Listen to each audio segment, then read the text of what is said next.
Welcome to పూరా local. అంతరిక్షంలోని శాటిలైట్లను లక్ష్యంగా చేసుకుని చైనా అత్యాధునిక ఆయుధాన్ని అభివృద్ధి చేసినట్లు వెల్లడించింది. ఇక హై పవర్ మైక్రోవేవ్ వెపన్గా పిలుస్తున్న ఈ ఆయుధం ద్వారా స్టార్లింక్ వంటి శాటిలైట్ నెట్వర్క్లను అంతరాయం కలిగించడంతో పాటు పూర్తిగా ధ్వంసం చేసే సామర్థ్యం ఉందని శాస్త్రవేత్తలు చెబుతున్నారు.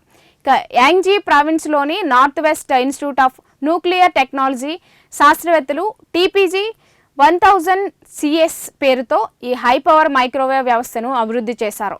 ఇది 1 గిగావాట్కు మించిన శక్తితో పనిచేసే గ్రౌండ్ బేస్డ్ ఆయుధమని, భూమి దిగువ కక్షలో తిరిగే శాటిలైట్లను దెబ్బతీసే సామర్థ్యం ఉందని వెల్లడించారు.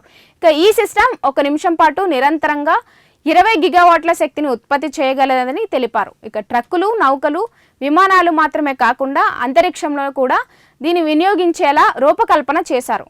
ఒకే ఆపరేషన్లో 3000 వరకు శక్తివంతమైన మైక్రోవేవ్ పల్స్లను విడుదల చేయగలదని శాస్త్రవేత్తలు చెబుతున్నారు. ఇక శాటిలైట్లు, డ్రోన్లు, కమ్యూనికేషన్ వ్యవస్థలను లక్ష్యంగా చేసుకునే ఈ ఆయుధం అమెరికా ఉపగ్రహాలు తమ జాతీయ భద్రతకు ముప్పుగా మారాయని చైనా భావిస్తున్న నేపథ్యంలో అభివృద్ధి చేసినట్టు తెలుస్తుంది. ఇవి ఇప్పటి వరకున్న అప్డేట్స్. మరిన్ని అప్డేట్స్ కోసం చూస్తూనే ఉండండి పూరా లోకల్.